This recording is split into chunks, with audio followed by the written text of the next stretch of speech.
The way that it can impact on the material returns is through companies having reputational risks, regulatory risks, so the new EU and UK legislation and due diligence will have penalties associated with it if companies do not comply, and also operational risks where, for example, soy becomes more susceptible to drought in areas which are affected by deforestation. That can lead to a higher risk of default.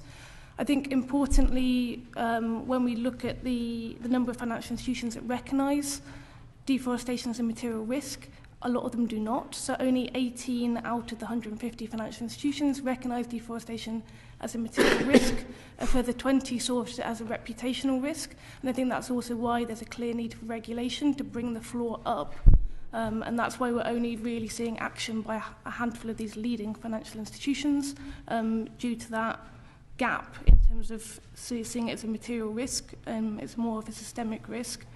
I think just to reflect there, the Global Resource Initiative Task Force and then the subsequent Working Group on Finance both considered this issue and both recommended that due diligence is extended to the finance sector due to the slow progress by the finance sector voluntarily.